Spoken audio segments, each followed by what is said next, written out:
Good evening, everyone. I am Kendra Thomas of Focus Fairies Mentoring. I currently serve as co-founder and senior director of community engagement and recruitment. I am super excited to join you all for a bedtime story this evening. Thank you so much, Germa, for the opportunity. And so today I have a book that I will be reading from, and this is a very important book. So it tells us where are the Great Pyramids.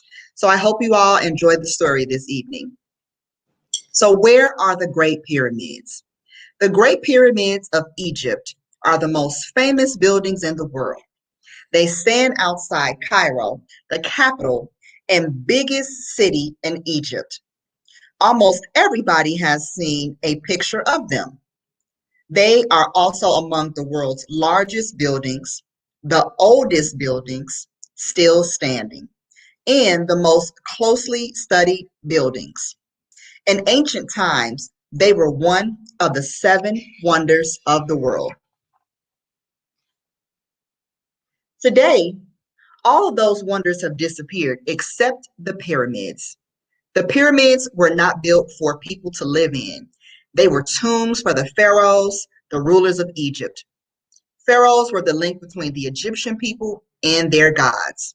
In fact, the pharaohs themselves were regarded as gods. Whatever the pharaohs wished people to do, it was done. Thus, when pharaohs commanded thousands of people to work for many years to build their tombs, they did it. There are more than 100 pyramids still standing in Egypt, but many of them are little more than a heap of rubble. The three largest are known as the Great Pyramids. The oldest of the three was built about 4,500 years ago. The ancient pyramids believed the pharaoh would live in another world after death. That's why it was important to preserve his body and place it somewhere safe, like inside of a pyramid. In an elaborate process, the body was turned into a mummy. It was dried, preserved, and wrapped in linen bands before being placed in a sarcophagus or coffin. The pharaoh's servants put food, jewelry, furniture, and many treasures in the pyramid with him. The pharaohs wanted to make sure their tombs were not disturbed. So the pyramid builders carefully hid the passages that led to the pharaoh's burial chamber. They set traps for anyone who tried to break in.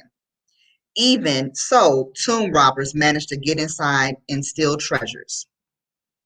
Over the centuries, Egypt declined, but the Great Pyramids remained.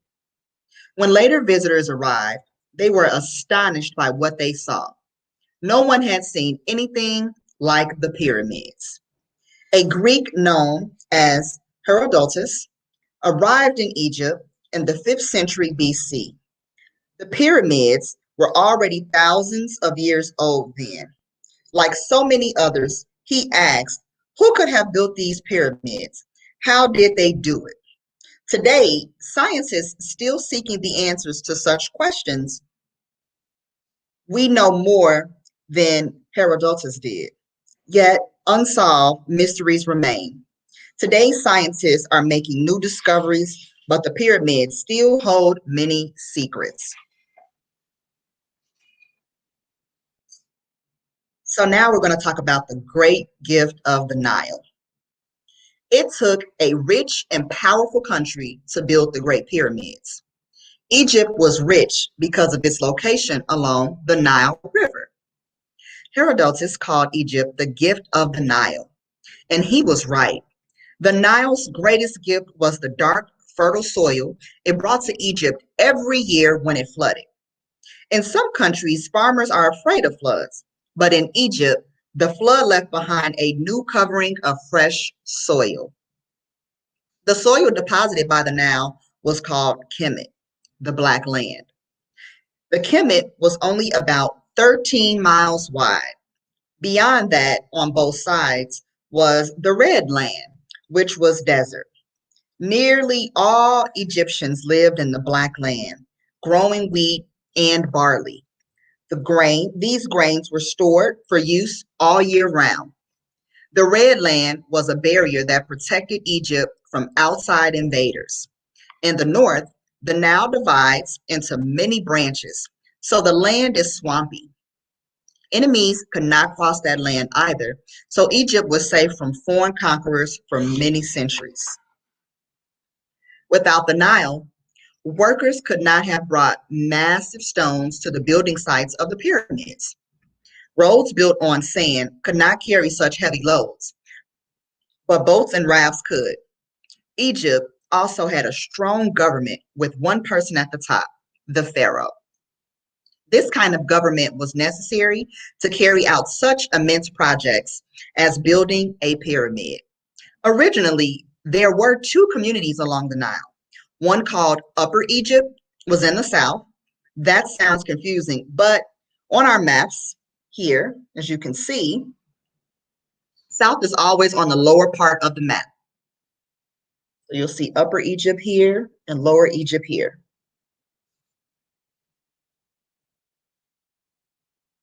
So Upper Egypt was upstream. The other community was farther down the Nile, near the place where the river divides into many branches. That was Lower Egypt. So again, bring it in a little closer so you guys can see. Lower Egypt. Around 3100 BC, a ruler of Egypt named Narmer conquered Lower Egypt and unified the country. He built a new capital at the midpoint between the two Egypts. The city was known as Memphis. Oh, I know many of you didn't realize there was another Memphis.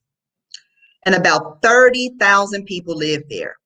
No other city in the world was that large. The title for Egypt's ruler was Pharaoh, which means great house.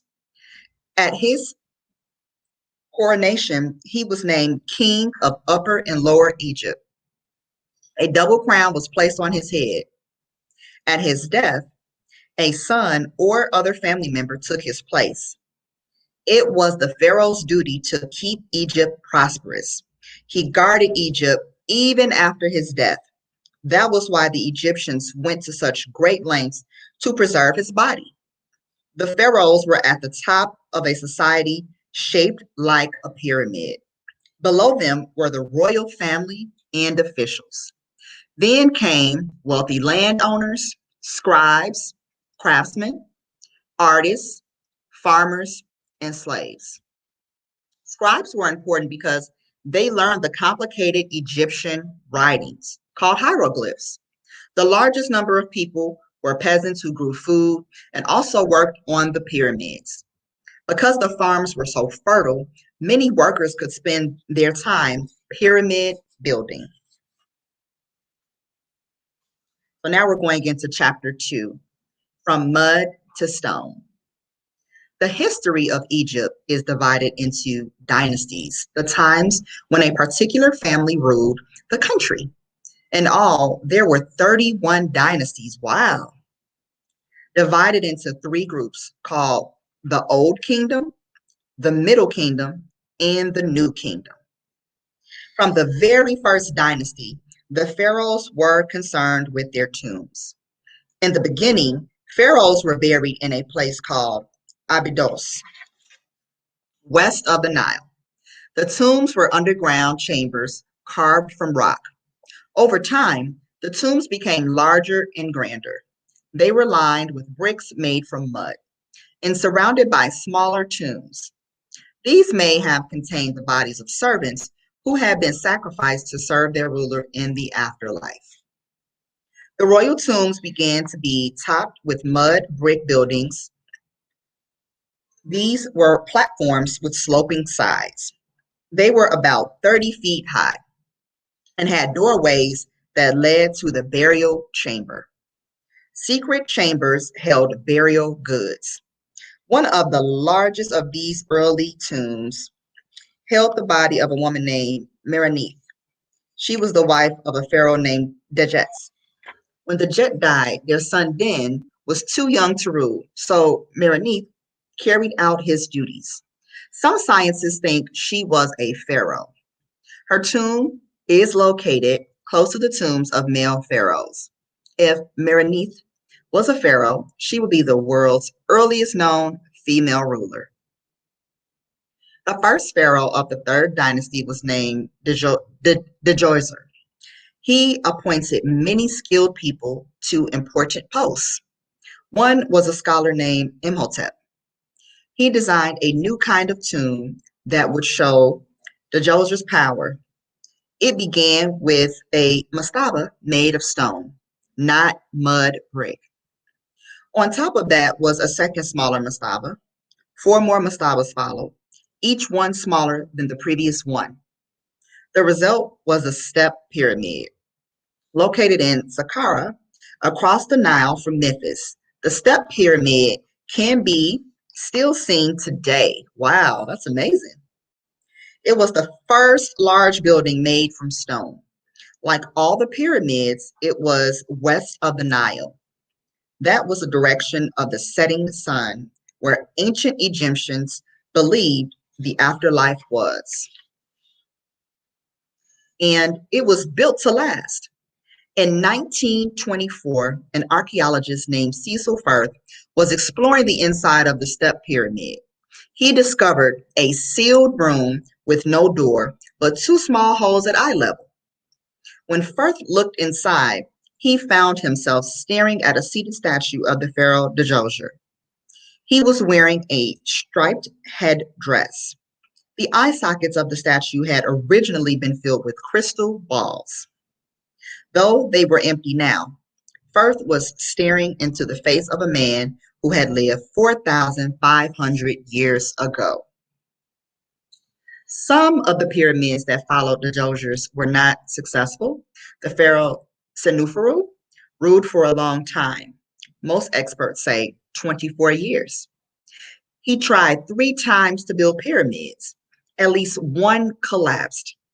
Another is called the bent pyramid because the angle of its walls changes near the top. The red pyramid was Senefru's last try. It was the first pyramid with smooth walls. It got its name from the red sandstone in its core. Here's a little image here so everybody can see.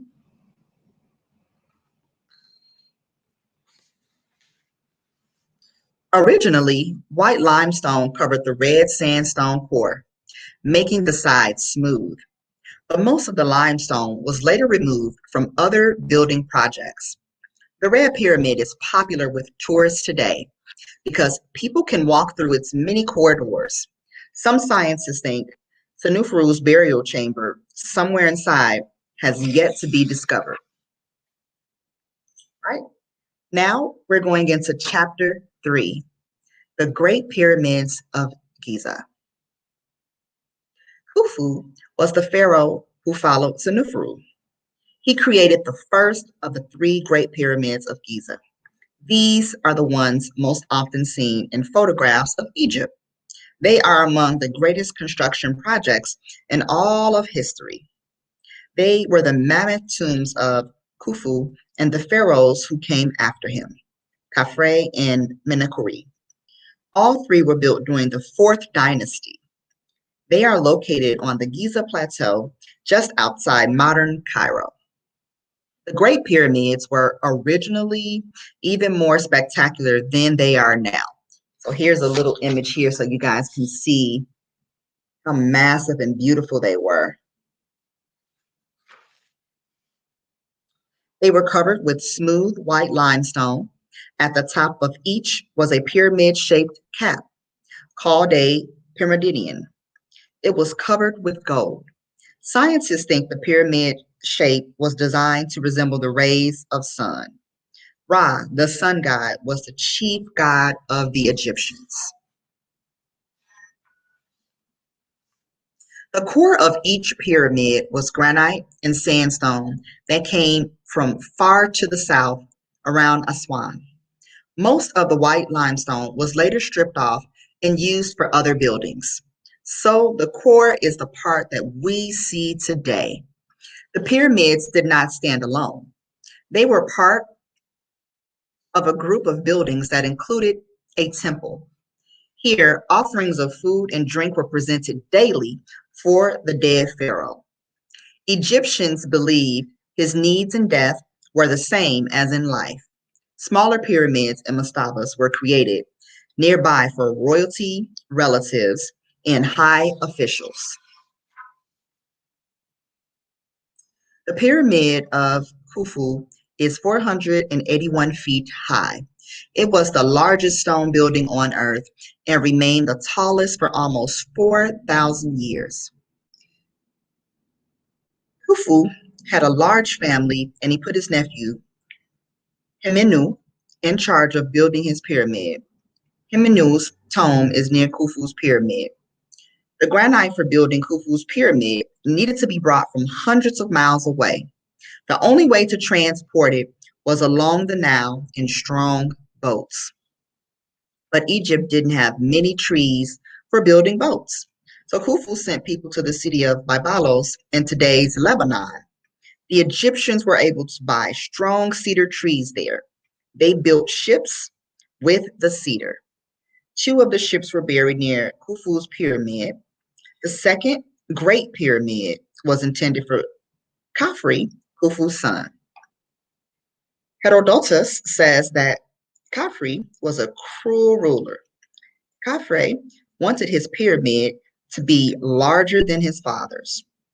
Although the actual pyramid is only 448 feet tall, it rests on a higher part of the bedrock and so appears taller. The other two pyramids originally had one, but they were removed for their gold. The third pyramid was built by Menkaure, grandson of Khufu. His pyramid is the largest of the group, originally 218 feet high. Menkaure was remembered as one of the kindest rulers in Egypt's history. Perhaps this is because he didn't make people work so hard building his pyramid. He is also known for his wise judgments and disputes that were brought to him. It may be hard to believe, but the 12th century AD, a ruler wanted to tear down the Great Pyramids. Kurds had conquered the country, and the ruler wanted to do away with these signs of Egypt's power. He sent a large number of workers who started to destroy the pyramids. They were only able to remove one or two stones each day. They had to split each stone into several pieces so that carts could carry them away. Finally, after 8 months, the ruler decided the workers were wasting their time, but a large gash on the side of the pyramid shows the damage did.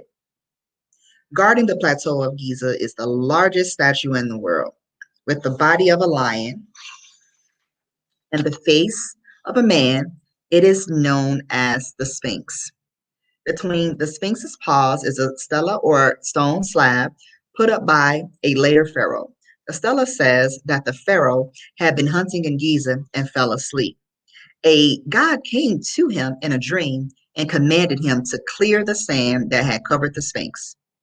Many other smaller Sphinx statues have been built since. Here's an image that we see when we think about the Great Pyramids. The fourth dynasty was the high point of Egyptian pyramid building. Pyramids built later were much smaller. During the fifth and sixth dynasties, the annual floods were weaker. Crops failed, famines resulted, and there weren't as many workers available for pyramid building. Throughout the centuries, Egypt went through times of greatness and times of trouble. Many different countries invaded. Through it all, the Great Pyramids have endured.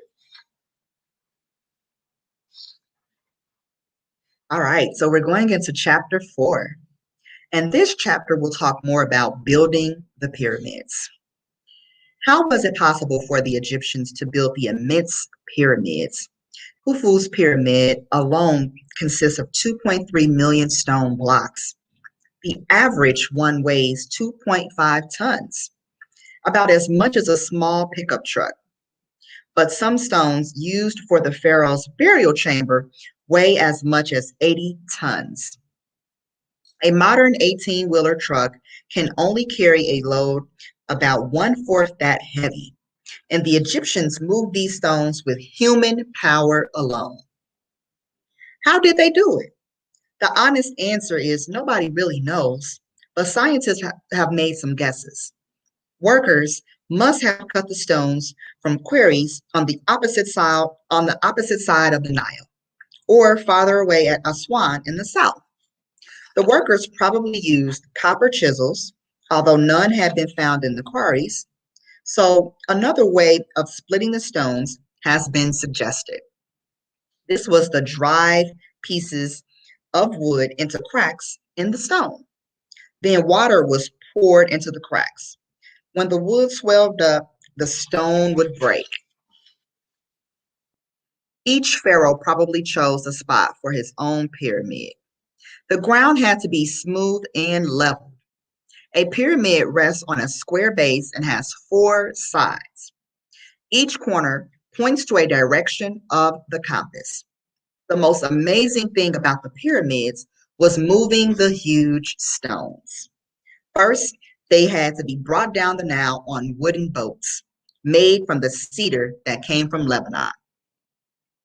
From the river, they were moved to the building area. There were several ways this might have been done. One suggestion is that a canal was built from the Nile. Another idea is that workers built a causeway or a stone road that led to the pyramid area. The huge stones had to be dragged along this road on sleds. A wheeled cart holding something that heavy would have been crushed. A picture on a tomb wall showed men using ropes to drag a wooden sled that held such a stone. Recently, scientists have suggested a special method of dragging the stones across the soft land.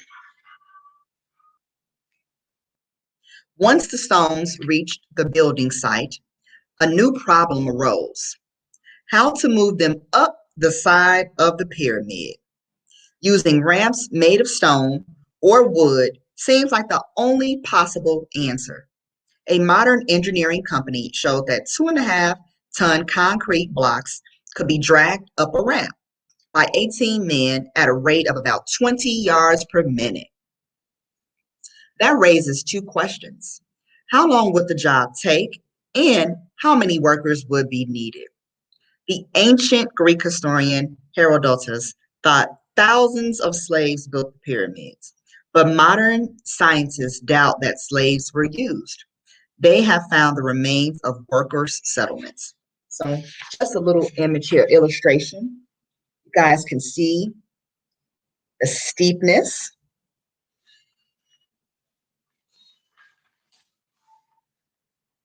There were houses with clothing for both men and women. Pardon me. Excuse me. There were houses with clothing for both men and women, and even children's toys. That meant the workers lived with their families. Evidence also shows that they ate bread, onions, and garlic 3 times a day. And at the end of the 9-day Egyptian week, they had a feast of grilled fish or fowl along with a glass of wine. This was better than this was better food than slaves would have had. There was a workforce that labored on the pyramids all year round. During flood season, these workers were helped by farmers who had spare time. In return, the farmers probably had their taxes lowered. Scientists used different computer models to figure out how many workers were needed. For the Great Pyramid of Khufu, the best guess is between 15,000 and 30,000 workers over a period of at least 10 years. The pyramid had to be finished before the pharaoh died. The workers were divided into gangs of 200 men. Then each gang was split into teams of 20. Some were so proud of their work that they left the name of their group on the walls inside the pyramid. Some names were Victorious Gang, Enduring Gang, and even a Drunk Gang. That doesn't mean for you all to drink out there. One crew wrote Friends of Khufu. In a sense, each pyramid was built from the inside out. Food, clothing, and treasures that the king would need in the afterlife were placed in the burial chamber while it was still open to the outside. Then the rest of the pyramid was built around it. Narrow corridors were made to connect the chamber to the outside world. The Egyptians were well aware that robbers often stole the treasures from the tombs. So workers built false chambers built false chambers and long corridors that led nowhere. It was dangerous to enter a maze if you did not know the correct way in and out. So now we're going into chapter 5, and this chapter talks about living forever. Since the pharaoh himself was a god, it was expected that he would go from this life to another when he died. He would live with the gods. The pyramid was a place where the pharaoh's body could be protected. Eternal life began with a journey through the underworld. The Ka, or life force, left the body at death, and then after burial, the Ba, or soul, followed. Horus guided the dead to the hall of judgment. Waiting there was a god of Anubis. Anubis had the head of a jackal. He weighed the dead person's heart on a scale against a feather. Osiris, ruler of the underworld, stood by watching along with the other gods. If the heart was too heavy, then a monster who was part hippo, part lion, and part crocodile ate it. No happy afterlife. But if the feather balanced the heart, then the Ba and the Ka united to the form of Ak. The Ak needed a body to re-enter and make it live again. All the pleasures of earthly life would continue. To prepare the body for this happy existence, Egyptians developed methods to preserve the body after death. This is what is known as mummification. When the pharaoh died, his body was brought by boat to the temple near his pyramid. Mummification began by washing the body. This was not just to clean it. Water was thought to make the body pure and ready for rebirth. The next step was to remove the inner organs, which decayed quickly. Embalmers took out the brain by inserting hook-shaped tools through the nostrils. The skull was then packed with linen, also through the nostrils. After that, embalmers cut open the abdomen and removed the stomach, intestines, lungs, and liver. The brain was thrown away. It was not considered important. The other organs were placed in a natron or a salt. The natron would dry them out. The organs were then placed in special jars and placed with the body in the tomb. The heart was left inside the body, for Egyptians believed it contained a person's intelligence and memory. It had to remain under the person's direct control. The longest step in the process was to dry the entire body in the natron. Sometimes bags of salt were placed inside the stomach cavity as well. To fully dry a body took about 45 days. Wow, that's a long time. Because the fingernails and toenails would fall off during this process, they were tied on with thread. Drying made the body shrink. So, you all, I know you've been enjoying all of the great information that I've shared about the pyramids. That is my time. Again, I am Kendra Thomas, co founder and senior director of recruitment for Focus Fairies Mentoring. Thank you again, Germa, for having us this evening on Bedtime Stories with Burst into Books. Have a great day, everybody.